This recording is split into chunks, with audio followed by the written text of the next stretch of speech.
kia ora. It's a strange thing, isn't it, how a place can be so beautiful, so utterly breathtaking, and yet hold stories of such profound sorrow.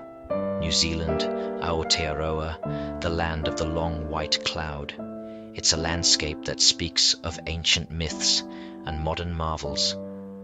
But beneath the surface, woven into the very fabric of its recent history, are moments of intense darkness, events that have shaped the national psyche in ways we're still trying to understand. Welcome to our channel. Today, we're diving into some of the most tragic disasters in New Zealand's history. From the Wahine ferry disaster to the Air New Zealand Erebus disaster, these events have left a lasting impact on the nation. These aren't just headlines from old newspapers or faded photographs. They are collective wounds, stories of ordinary people caught in extraordinary, terrifying circumstances. I've always been drawn to these kinds of narratives, not out of a morbid fascination, though I suppose there's an element of that for all of us, but because they reveal something fundamental about resilience, about grief, and about how communities come together or sometimes fall apart in the face of the unthinkable.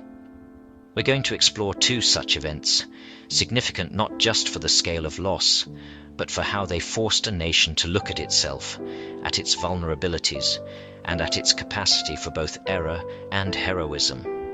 The names themselves, Wahine, Erebus, have become almost mythic, shorthand for catastrophe. They evoke images of churning seas and icy desolation. But what really happened? What were the human stories behind these names? That's what I want to delve into. We'll try to piece together the timelines, understand the contexts, and perhaps most importantly, remember the lives that were irrevocably changed. It's a journey into some difficult territory, but I think it's an important one to take to understand the shadows that help define the light of this incredible country. April 10th, 1968.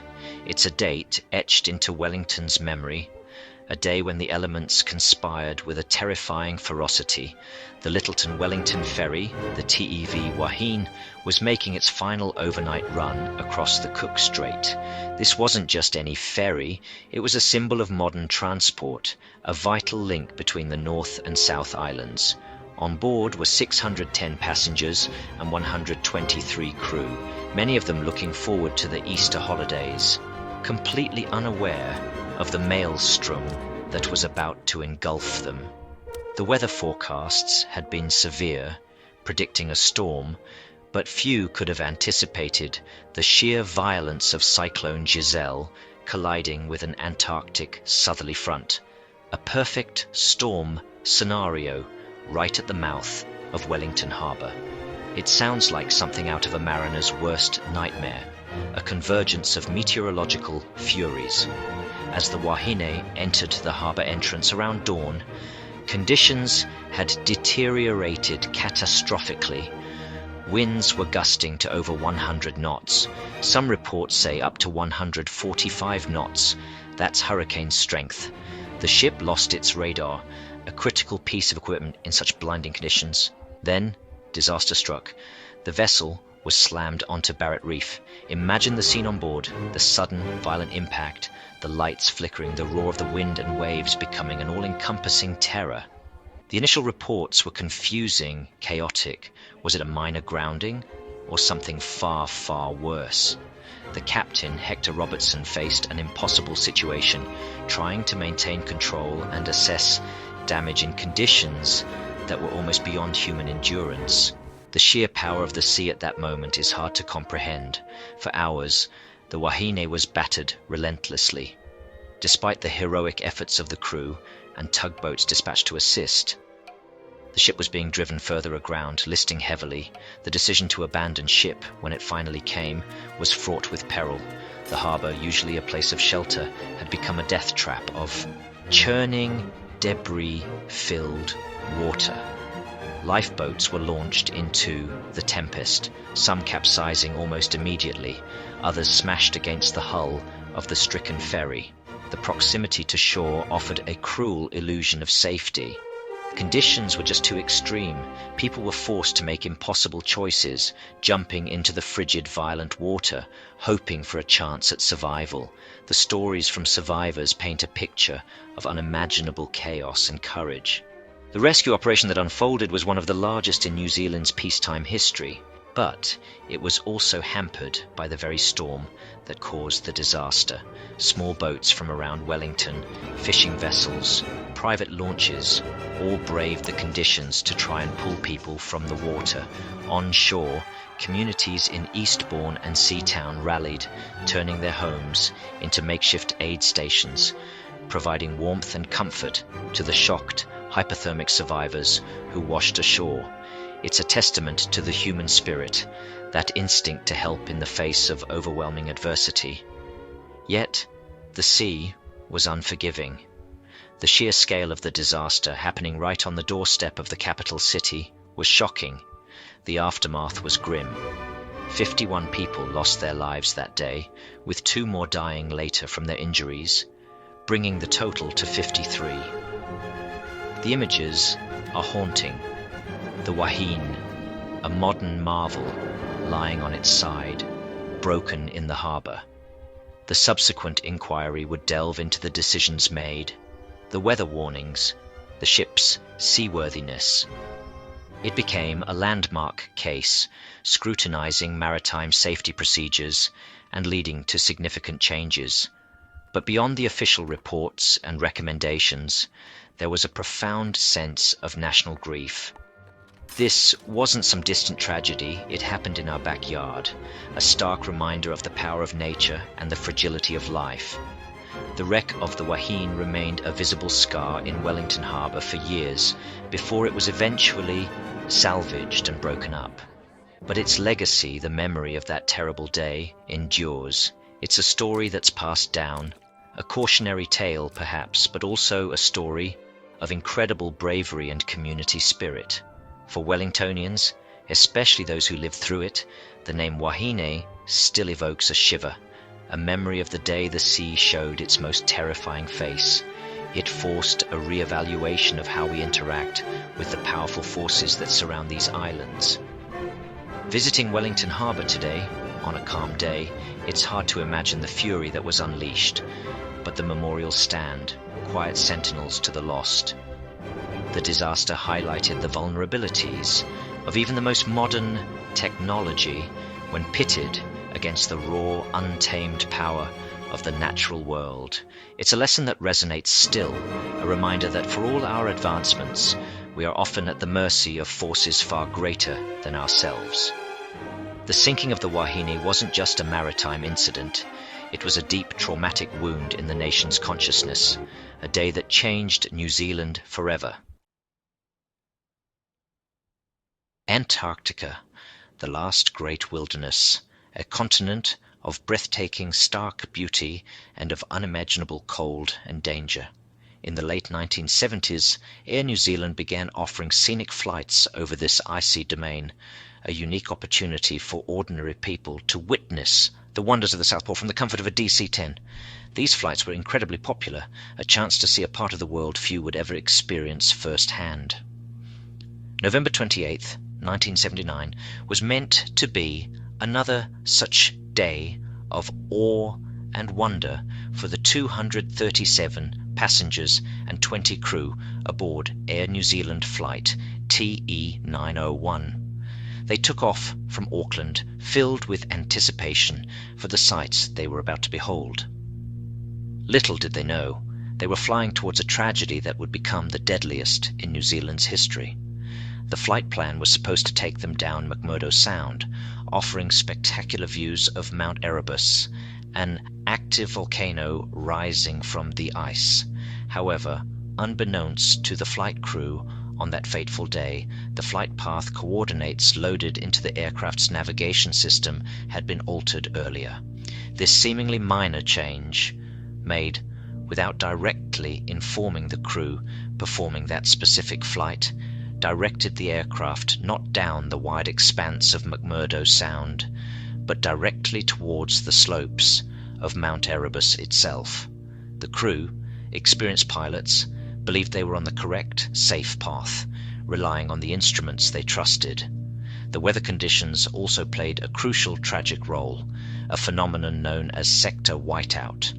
Sector whiteout is a particularly insidious Antarctic condition where overcast skies and a snow-covered surface diffuse the light, making the horizon and any surface features disappear.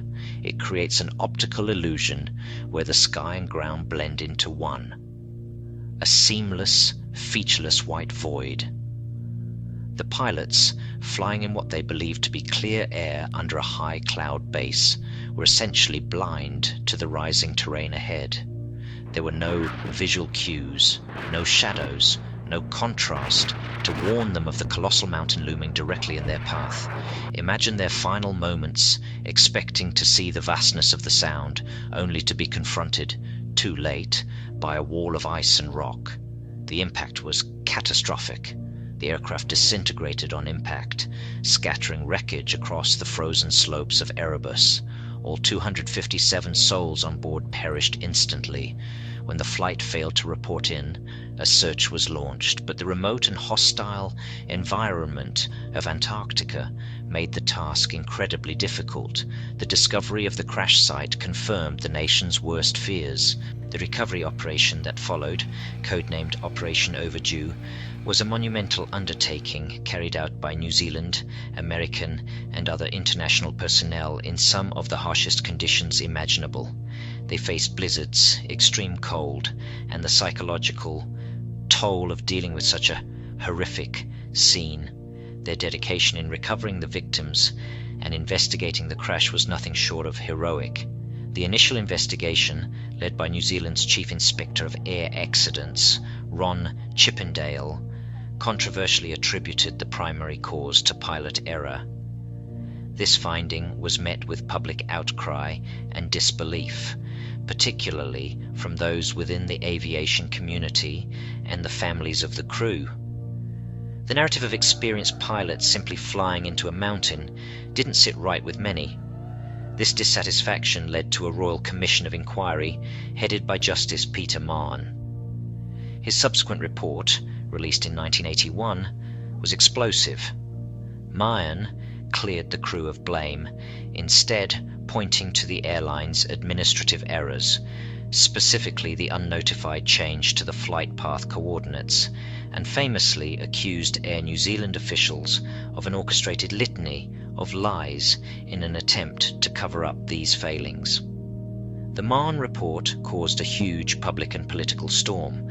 While some of its specific findings regarding a cover-up were later challenged in court, its central conclusion about the incorrect navigation track being the primary cause and the exoneration of the pilots largely stood, at least in the court of public opinion. The Erebus disaster wasn't just about a plane crash. It became a story about corporate accountability, about truth, and about the fallibility of systems we place our trust in.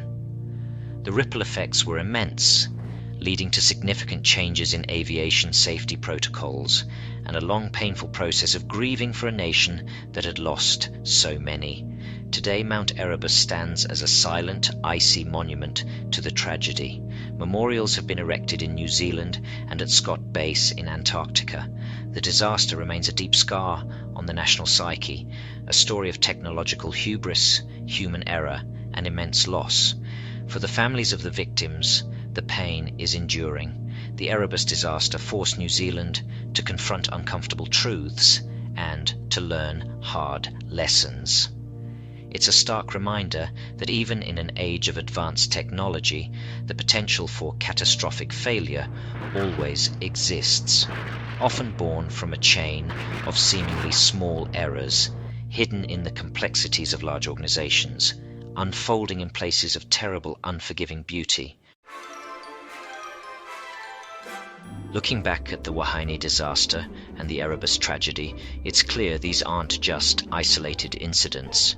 They are profound moments that have tested the resilience of New Zealanders and forced a reckoning with our relationship with both the natural world and the technologies we create.